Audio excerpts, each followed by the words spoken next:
Hello, this is Gerry. Canoe pulling, powwow dancing, sports, singing, relationships, going to school. What do these things all have in common? They all require balance if you want to be successful at them. Your body needs to be balanced to play sports, dance, and canoe pull. Your mind needs to be balanced in order to be successful at school. Your spirit needs balance if you want to dance or sing. Your heart or emotions need balance if you want to have a successful relationship.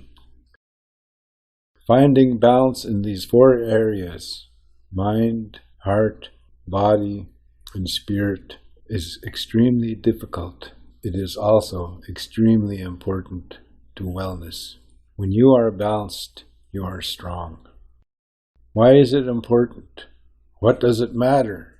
Think about your body. If you fall and knock your back out of place, you can see a chiropractor to fix the problem. If you leave it alone, it may find its way back into place if you're lucky.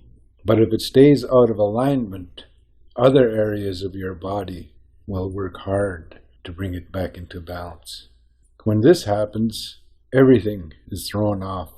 Your back may get better, but then your knees or your hip may start to hurt. This is what happens when your body, your mind, your spirit, or your heart get knocked out of balance. So how does this balance work? Let's look at the body first. Being tired, ear infections, headaches, skin problems, sore back. Have you experienced any of these things? How often? Let's face it, being sick sucks. What do you do when you feel these things? Do you see a doctor? Do you tell your parents or guardians? Many youth do not see a doctor when they are unwell. There are many reasons for this, including not knowing where to go to see a doctor, not even having any way to get to a doctor, and even feeling embarrassed to ask for help. The bottom line is that when you are ill, you often need a doctor to help you get better. Maybe asking a parent, family member, or friend to go with you, or talking to a health nurse in your community is a good first step. When your body feels unwell, it affects the other areas. You may be extra grumpy with friends and family. You may have a tough time concentrating in school, and you may not feel like participating in any cultural activities. When your personal balance is off, your identity can get cloudy. Some reasons your body may become unbalanced or unwell include poor nutrition and diet, not enough physical exercise, and even injury. What can you do to keep your body well? Imagine that your body is like a fishing boat. A boat needs gas to run, and if you put dirty gas in the tank, the engine will run poorly or even break down. If you leave your boat sitting around and don't maintain it, it can rust, the paint can crack, and it can leak. If you drive your boat recklessly and crash into rocks, you can break the hull. Your body needs fuel too. Food is your body's fuel, and if you feed it junk food instead of the nutrition it needs, it will run slowly and maybe even break down. Your muscles and organs need exercise to work properly. Too much screen time and not enough exercise can cause your muscles to weaken and put strain on your body. Also, if you do activities like consuming drugs or alcohol, you can stress your body and get very sick. Being physically well does not mean being skinny like a model. It means finding a way to eat nutritious food and exercise regularly and trying to balance your choices. Before colonization, Aboriginal people had extremely nutritious diets before they were forced to abandon their traditional ways of hunting, fishing, gathering, and preparing food. They also kept their bodies physically fit, as they had to work hard to survive. They did not have drugs or alcohol to weaken their bodies before Europeans brought these things with them. Through colonization, Aboriginal people lost many of the practices that kept their body well.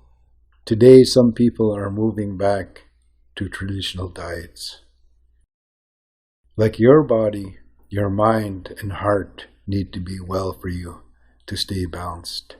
Mental and emotional wellness is a deep and important part of your personal balance.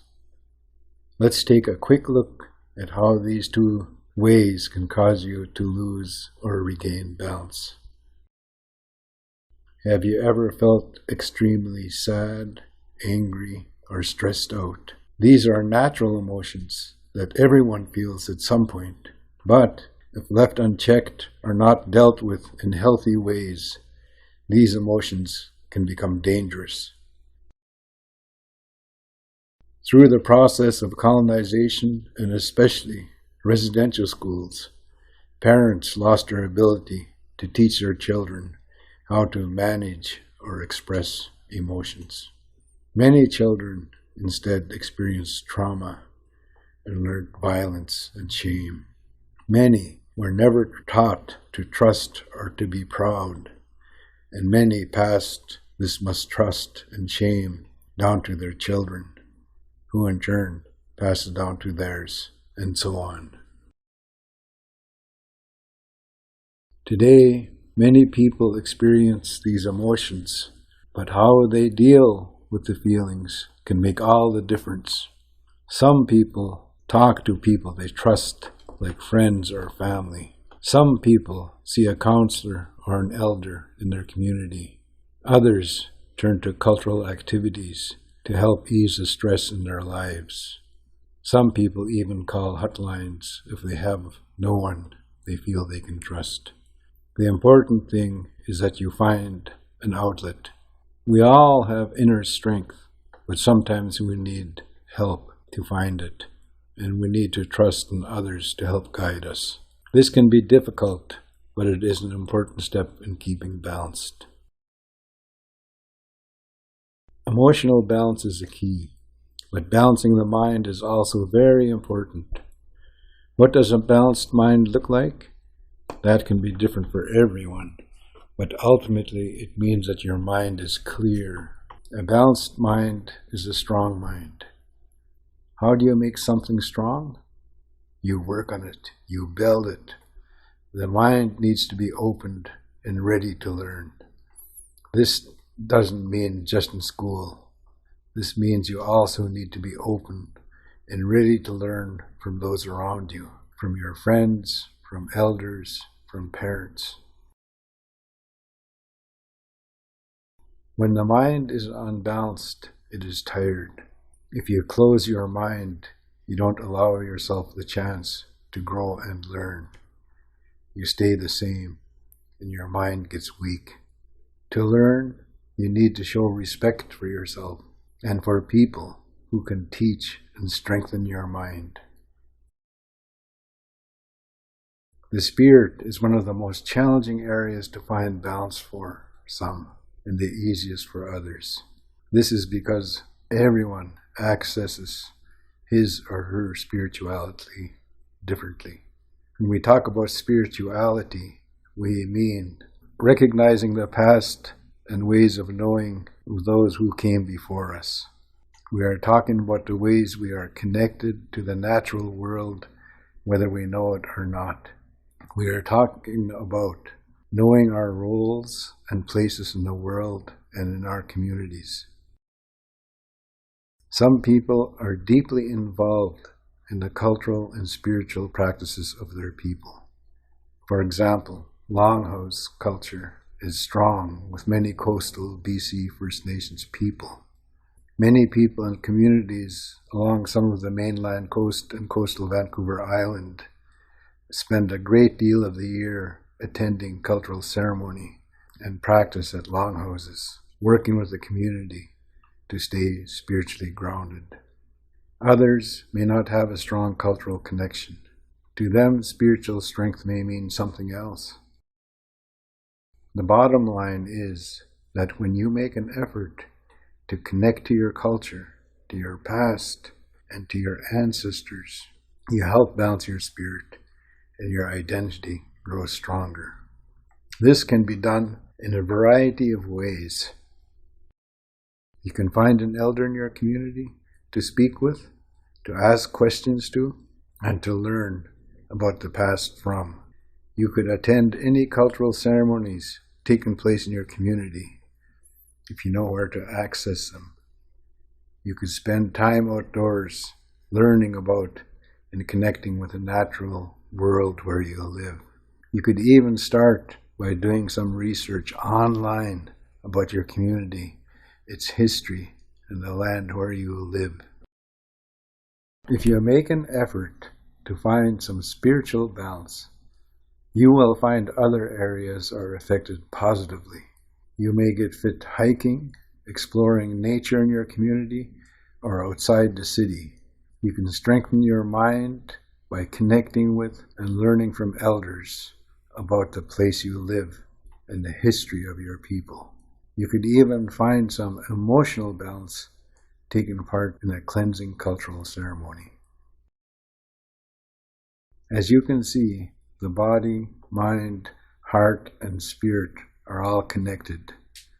When one area is neglected or ignored, the others become unbalanced.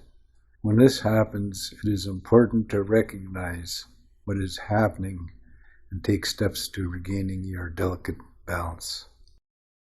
Having part of a community and sharing an Aboriginal worldview takes responsibility. You are responsible for maintaining your own balance, but you are also responsible for helping maintain balance in your community, in your family, and in the world.